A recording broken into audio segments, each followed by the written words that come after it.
ഇപ്പോൾ അനന്തപുരിയുടെ അമരത്തേക്കെത്തുന്ന BJP NDA സ്ഥാനാർത്ഥികൾ ജയിച്ചു കയറിയവർ അനന്തപത്മനാഭനെ വണങ്ങിയ ശേഷം അധികാരം ഏറ്റെടുക്കാൻ പോവുകയാണ്. ശാലിനി ചേരുന്നുണ്ട്. ശാലിനി, നമുക്കറിയാം പാരമ്പര്യത്തെ ചേർത്ത് പിടിച്ചുകൊണ്ട് തിരുവനന്തപുരം നഗരം ഭരിക്കാനിറങ്ങുന്ന അല്ലെങ്കിൽ മുൻപ് തിരുവിതാംകൂർ ഭരിച്ചിരുന്ന ഭരണത്തിലേറെ തൊട്ട് മുൻപ് പത്മനാഭസ്വാമിയെ വണങ്ങി അനുഗ്രഹം വാങ്ങിയ ശേഷം അധികാരത്തേറാൻ പോകുന്ന ഒരു പാരമ്പര്യമുണ്ടായിരുന്നു നമുക്ക്. ആ പാരമ്പര്യം പിന്തുടർന്നുകൊണ്ട് ഇപ്പോൾ അനന്തപുരിയുടെ അമരത്തേക്ക് എത്തുമ്പോൾ അനന്തപത്മനാഭനെ വണങ്ങിക്കൊണ്ട് അനന്തപത്മനാഭന് ദേശം സമർപ്പിച്ചുകൊണ്ട് അധികാരം ഏറ്റെടുക്കാൻ NDA സ്ഥാനാർത്ഥികൾ, NDA വിജയിച്ചു കയറിയ നിയുക്ത കൗൺസിലർമാർ കോർപ്പറേഷനിലേക്ക് പോകുന്ന കാഴ്ച എന്തൊക്കെയാണ് ഏറ്റവും ഒടുവിൽ ലഭിക്കുന്ന വിവരങ്ങൾ?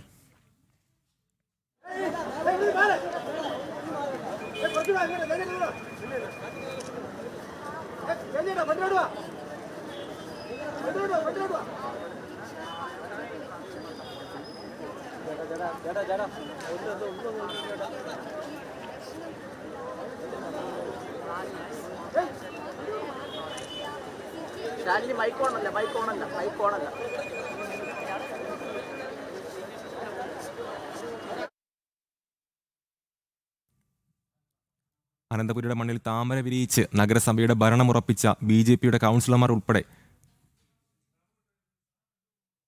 സംസ്ഥാനത്തെ വിജയിച്ച അംഗങ്ങൾ ഇന്ന് സത്യപ്രതിജ്ഞ ചെയ്യുകയാണ്. ഇപ്പോൾ തിരുവനന്തപുരം അനന്തപത്മനാഭനെ വണങ്ങിയ ശേഷം തിരുവനന്തപുരത്തെ നിയുക്ത കൗൺസിലർമാർ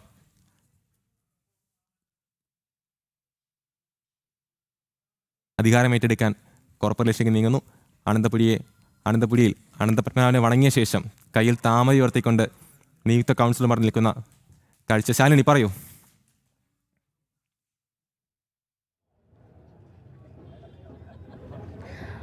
വളരെ പ്രതീക്ഷയോടുകൂടി തിരുവനന്തപുരത്ത് നഗരത്തെ കണ്ട ജനപ്രതിനിധികൾക്കുള്ള ഒരു പ്രധാനപ്പെട്ട ദിവസമാണ് ഇന്ന്. തിരുവനന്തപുരം നഗരസഭയിൽ വിജയമുറപ്പിച്ച് ഭരണം പിടിച്ച BJPയുടെ കൗൺസിലർമാർ അടക്കമുള്ളവരാണ് ഈ ദൃശ്യങ്ങളിൽ ഇപ്പോൾ നമ്മൾ കണ്ടുകൊണ്ടിരിക്കുന്നത്.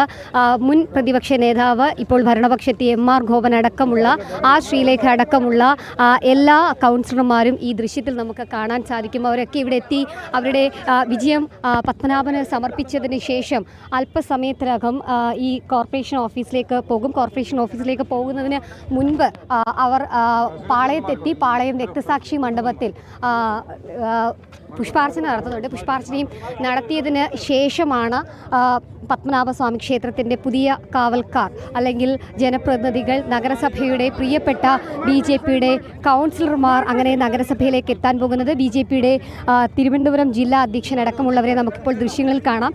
പത്മനാഭസ്വാമി ക്ഷേത്ര ദർശനത്തിന് ശേഷം കിഴക്കേ നടയിൽ സജ്ജീകരിച്ചിട്ടുള്ള ശബരിമല അയ്യപ്പ സേവാ സമാജത്തിൻ്റെ സ്വാമി ശരണം എന്നെഴുതിയ അയ്യപ്പ ഭക്തർമാർക്കായി തയ്യാറാക്കിയിട്ടുള്ള പ്രത്യേകമായിട്ടുള്ള ഒരു ക്ഷേത്രമുണ്ട്. ആ ക്ഷേത്രത്തിന് മുൻപിൽ അല്ലെങ്കിൽ ആ ഒരു മണ്ഡപത്തിന് മുൻപിലെത്തി ദീപം തെളിയിച്ചു ശ്രീലേഖ. അതിനുശേഷം ഇപ്പോൾ ഈ 50 കൗൺസിലർമാരും ജില്ലാ അധ്യക്ഷൻ്റെ നേതൃത്വത്തിൽ ഇവിടെ നിന്നും പാളയത്തേക്ക് പോവുകയാണ്. പാളയത്തെത്തി മറ്റ് ഒരു നടപടിയുണ്ട്. ആ നടപടി എന്നുള്ളത് രക്തസാക്ഷി മണ്ഡപത്തിലെ പുഷ്പാർച്ചനയാണ്. BJPയുടെ സമാരാധ്യനായ സംസ്ഥാന അധ്യക്ഷൻ രാജീവ് ചന്ദ്രശേഖറാണ് അവിടെ പുഷ്പാർച്ചന നടത്തുന്നത്. അതിനുശേഷം പദയാത്രയായിട്ടാണ് ഈ ഓരോ കൗൺസിലർമാരും രക്തസാക്ഷി മണ്ഡപത്തിൽ നിന്നും നേരെ നഗരസഭയിലേക്ക് പോകുന്നത്. ഒരു ചരിത്ര വിജയം നേടി ആ ചരിത്ര വിജയത്തിൻ്റെ ഭാഗമായ 50 കൗൺസിലർമാരാണ് ഇനി തിരുവനന്തപുരം നഗരം ഭരിക്കാനുള്ള. തിരുവനന്തപുരം നഗരത്തെ, അനന്തപുരിയെ ഒരു സ്മാർട്ട് സിറ്റിയാക്കാൻ, നിലവിൽ സ്മാർട്ട് സിറ്റിയാണ് എന്ന് പറയുമ്പോഴും ശരിയായൊരു സ്മാർട്ടായ സ്മാർട്ട് സിറ്റി ആക്കാനുള്ള എല്ലാ കൗൺസിലർമാരെയും നമുക്കിപ്പോൾ ദൃശ്യങ്ങളിൽ കാണാം. വനിതാ പ്രവർത്തകരടക്കമുള്ളവരുണ്ട്.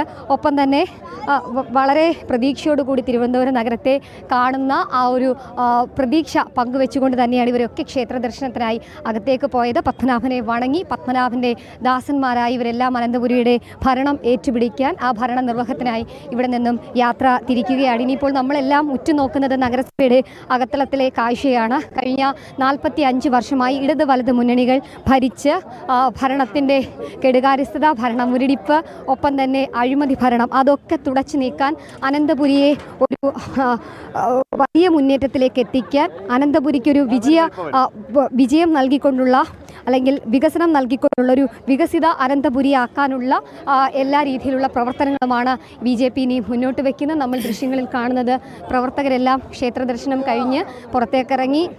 പ്രവർത്തകർ മാത്രമല്ല, ഇന്നത്തെ താരങ്ങൾ ഈ കൗൺസിലർമാരാണ്. തിരുവനന്തപുരം ജില്ലാ അധ്യക്ഷനാണ്. അവരൊക്കെ ഈ ഒരു ക്ഷേത്ര ദർശനം പൂർത്തിയാക്കി പുറത്തേക്ക് ഇറങ്ങിയിട്ടുണ്ട്. ഇനിയിപ്പോൾ ഇവിടെ നിന്നും നേരെ പോകുന്നത് പാളയത്തേക്കാണ്. പാളയത്തെത്തിയതിന് ശേഷമാണ് അവർ അവിടെ നിന്നും നഗരസഭയിലേക്ക് പോകാൻ പോകുന്നത്. പക്ഷേ ഒരു മെമ്പർമാർ പോലും തലസ്ഥാന ജില്ലയിൽ ഈ ഒരു നഗരസഭയിലോ ജില്ലാ പഞ്ചായത്തിലോ അല്ലെങ്കിൽ ബ്ലോക്ക് പഞ്ചായത്തിലോ ഒന്നുമില്ലാത്ത കാലത്ത് അവരുടെ ഒക്കെ ഇടയിൽ സാധാരണ പ്രവർത്തകരായി പ്രവർത്തിച്ച ഒരു പറ്റം ആളുകളുണ്ട്. ആ ആളുകളൊക്കെയാണ് ഇന്നിപ്പോൾ ഉള്ളത്. നമുക്കൊപ്പം ഇപ്പോൾ ആശാനാഥ് ചേരുകയാണ്. കരിമോം വാർഡിലെ പുതിയ വാർഡിൻ്റെ ആദ്യ കൗൺസിലർ. എങ്ങനെയുണ്ട് വീണ്ടും നഗരസഭയിലേക്ക് ഭരണപക്ഷത്തിൻ്റെ കസേരയിലേക്കാണ് പോകുന്നത്? അതെ, വളരെയധികം സന്തോഷവും അതിലുപരി ആത്മവിശ്വാസമൊക്കെ കൂടിയിട്ടുണ്ട്. കാരണം നമ്മുടെ ഭരണമാണ് വരാൻ പോകുന്നത്. തിരുവനന്തപുരം നഗരത്തെ മാറ്റാനുള്ള ഭരണമാണ് വരാൻ പോകുന്നത്. ഒരുപാട് സന്തോഷം. കാരണം ജനങ്ങൾ ആഗ്രഹിച്ചൊരു വിജയമാണ് തിരുവനന്തപുരത്തെ, ഓരോ ജനതയും ആഗ്രഹിച്ച വിജയമാണ് നമുക്ക് കിട്ടിയിട്ടുള്ളത്. അതിന് അത്രയധികം സന്തോഷവും ആത്മവിശ്വാസത്തോടും കൂടിയിട്ടാണ് നമ്മൾ എല്ലാവരും പോകുന്നത്. പ്രത്യേകിച്ച് നമ്മുടെ പത്മനാഭൻ്റെ നടയിൽ നിന്ന് തന്നെയാണ് തുടങ്ങുന്നത് ഞങ്ങൾ. ഇനിയിപ്പം ഇത്രയും നാൾ സമരമായിരുന്നു, അഴിമതി ഭരണമായിരുന്നു, ബഹളമായിരുന്നു. ഇനിയിപ്പോൾ സുഗമമായൊരു ഭരണം കാണാമല്ലേ? കാണാം എന്ന് പ്രതീക്ഷിക്കുന്നു. സൂചിപ്പിച്ചതുപോലെ സുഗമമായൊരു ഭരണം കരിമം വാർഡിൽ നിന്ന് വിജയിച്ച കൗൺസിലറാണ് നമ്മൾ കണ്ടത്. പൊന്നുമംഗലത്തിൻ്റെ പ്രിയപ്പെട്ട പുത്രി ആണ് നമുക്കൊപ്പം ഇപ്പോൾ ചേരാൻ പോകുന്നത്. ശ്രീദേവി ചേച്ചി, എങ്ങനെയുണ്ട് വീണ്ടും നഗരസഭയിലേക്ക്?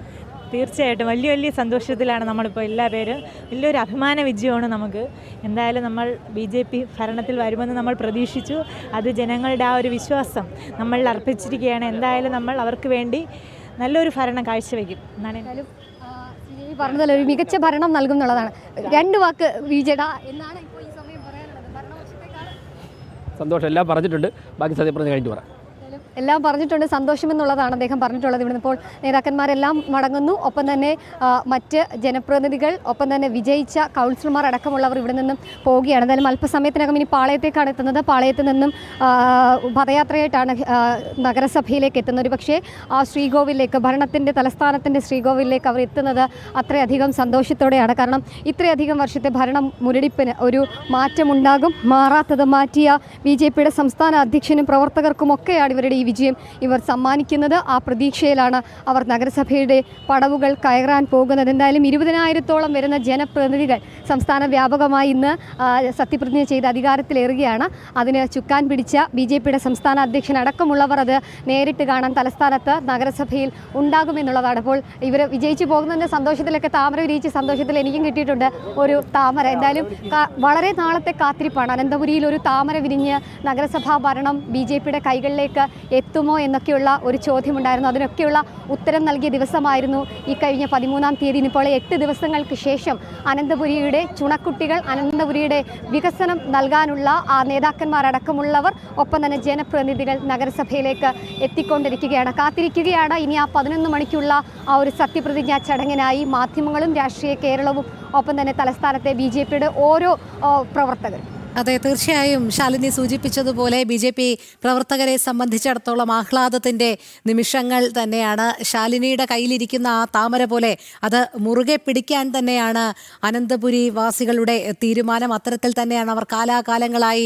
വിലയിരുത്തിക്കൊണ്ട് 50 BJP കൗൺസിലർമാരെ തങ്ങളുടെ ഭരണ ചുമതലയിലേക്ക് ആനയിക്കുന്നത്. ഇന്നെന്തായാലും അതിൻ്റെ ഒരു തുടക്കമായിരിക്കുന്നു. ഇനി അങ്ങോട്ട് മാറാത്തത് മാറും എന്നുള്ള BJPയുടെ ആപ്തവാക്യം പോലെ തന്നെ വികസിത അനന്തപുരിയിലേക്ക് കൊണ്ടുചെന്ന് എത്തിച്ചിരിക്കുകയാണ് ഇനിയുള്ള നാളുകൾ. നമുക്കറിയാം ശാലിനി, കഴിഞ്ഞ കുറേ നാളുകളായി ഏതൊക്കെ രീതിയിലുള്ള അഴിമതികളാണ് തലസ്ഥാനത്ത് അരങ്ങേറിയത് എന്നുള്ളത്. നിലവിലുള്ള ഭരണത്തണലിൽ കൊടിയ അഴിമതികൾ തന്നെയാണ് നടത്തിക്കൊണ്ടിരുന്നത്. പക്ഷേ അതിനെല്ലാം സമൂലമായ ഒരു മാറ്റം വരാൻ പോകുകയാണ്. ഇത് ആ ആത്മവിശ്വാസമാണ് ഓരോ കൗൺസിലർമാർക്കും ഉള്ളത്. അവരൊക്കെ നേരത്തെയും പലപ്പോഴും അവരവരുടെ വാർഡുകളെ പ്രതിനിധീകരിച്ച് കൗൺസിലർമാരായിരുന്നവരാണ്. പക്ഷേ അവരെയൊക്കെ സംബന്ധിച്ചിടത്തോളം വലിയ രീതിയിലുള്ള രാഷ്ട്രീയ പ്രതിസന്ധികൾ അവർക്ക് പലപ്പോഴും നേരിട്ടിരുന്നു ഭരണ നേതൃത്വത്തിൽ നിന്ന്. പക്ഷേ ഇനി അതെല്ലാം മാറ്റിവെക്കാം. നേരത്തെ ആശാനാഥ് സൂചിപ്പിച്ചതുപോലെ ഇനി നമ്മുടെ ഭരണമാണ് എന്നുള്ള ആത്മവിശ്വാസത്തിൽ മുന്നേറാം. വാർഡ് തലത്തിൽ തുടങ്ങി അങ്ങനെ അനന്തപുരിയാകെ വികസനത്തിലേക്ക്, വികസന നേട്ടത്തിലേക്ക് കൊണ്ടുവരാനുള്ള ആ അപൂർവ നിമിഷങ്ങളിലേക്ക് തന്നെയാണ്, വർഷങ്ങളിലേക്ക് തന്നെയാണ് ഇനി കടക്കാൻ പോകുന്നത്, മാറാൻ പോകുന്നത്, അല്ലേ? തിരുവനന്തപുരം നഗരസഭയുടെ തീർച്ചയായും തിരുവനന്തപുരം നഗരസഭയുടെ മുഖം മാറ്റിയ കൗൺസിലർമാർ, ഒപ്പം തന്നെ വികസനം ഓരോ ജനങ്ങളിലേക്കും എത്തിച്ച സീനിയർ കൗൺസിലർമാർ അടക്കമുള്ളവർ ഇന്ന് സത്യപ്രതിജ്ഞ ചെയ്യുകയാണ്. അതിലൊരു പ്രധാനി കൂടിയാണ്. പണ്ട് TP നഗറിൽ നിന്നും വിജയിച്ചു, ഇപ്പോൾ വീണ്ടും നഗരസഭയുടെ അമരത്തേക്ക് എത്തുമ്പോൾ അമരക്കാരനായി ഒരാളായി എത്തുകയാണ് ഗിരികുമാർ. ഗിരിചേട്ടാ, എങ്ങനെയുണ്ട് ഈ ഒരു നിമിഷത്തെ? വളരെ നാളത്തെ കാത്തിരിപ്പായിരുന്നു. ഉറപ്പായിട്ടും കേരള രാഷ്ട്രീയം തന്നെ മാറ്റിമറിക്കുന്ന ഒരു ചരിത്രവിധിയാണ് തിരുവനന്തപുരം നഗരസഭയിലുണ്ടായിരിക്കുന്നത്. ഇവിടുത്തെ ജനങ്ങൾ വികസന രാഷ്ട്രീയത്തിനൊപ്പമാണ്, നരേന്ദ്രമോദി മുന്നോട്ട് വയ്ക്കുന്ന അഴിമതി മുക്ത ഭരണത്തിനൊപ്പമാണ്, വികസിത അനന്തപുരി എന്ന BJP സംസ്ഥാന അധ്യക്ഷൻ ഉയർത്തിയ മുദ്രാവാക്യത്തിനൊപ്പമാണെന്നുള്ളത് ഇവിടുത്തെ ജനങ്ങൾ തെളിയിച്ചിരിക്കുകയാണ്. വേണം ഭരണമാറ്റം എന്നുള്ളത് ഇടതുപക്ഷ ഭരണത്തിനെതിരായിട്ടുള്ള പൊതുജന വികാരം നമ്മുടെ സമരങ്ങളിലൂടെ നമുക്ക് ഉയർത്തിക്കൊണ്ടുവരാൻ സാധിച്ചു. അത് ജനങ്ങൾ ഏറ്റെടുത്തിരിക്കുകയാണ്. വളരെ സന്തോഷകരമായ ഒരു നിമിഷത്തിലാണ് നമ്മളെല്ലാവരും. ഇത്രയും നാൾ പ്രതിപക്ഷ കസേരകളിലാണ് ഇരുന്നത്, ഇനിയിപ്പോൾ കസേര മാറി ഇരിക്കാൻ പോവുകയാണ്. കുറച്ചും കൂടെ ആത്മസംതൃപ്തി, ഒപ്പം തന്നെ കുറച്ചും കൂടെ ധൈര്യം കിട്ടിയല്ലേ? അതെ, നമുക്കൊരു ആത്മവിശ്വാസം, ആത്മസംതൃപ്തി ഉണ്ടാകുന്നതിനോടൊപ്പം തന്നെ നമ്മുടെ ഉത്തരവാദിത്വവും കൂടുകയാണ്. നഗരത്തിൽ നമ്മൾ ഉയർത്തിയിട്ടുള്ള നിരവധി വിഷയങ്ങൾ നമ്മൾ പരിഹരിക്കാൻ വേണ്ടിയിട്ട് മുന്നോട്ട് വരികയാണ്. അതിന് മുഴുവൻ ജനാധിപത്യ വിശ്വാസികളുടെയും രാഷ്ട്രീയ കേരളത്തിൻ്റെയും പൊതുസമൂഹത്തിൻ്റെയും പിന്തുണ ഈ അവസരത്തിൽ നമ്മളോടൊപ്പം ഉണ്ടാകണമെന്നും നമുക്ക് പ്രതീക്ഷിക്കുകയാണ്, വിശ്വസിക്കുന്നു. ജനങ്ങൾ നമ്മളോടൊപ്പം ഉണ്ടാകും. എല്ലാവിധ ആശംസകളും. എന്തായാലും അദ്ദേഹം സൂചിപ്പിച്ചതുപോലെ ഒരു ഭരണമാറ്റം തലസ്ഥാനവാസികൾ ആഗ്രഹിച്ചിരുന്നു. ഇടത് ഭരണം മാറണമെന്ന് തലസ്ഥാനവാസികൾ ആഗ്രഹിച്ചിരുന്നു.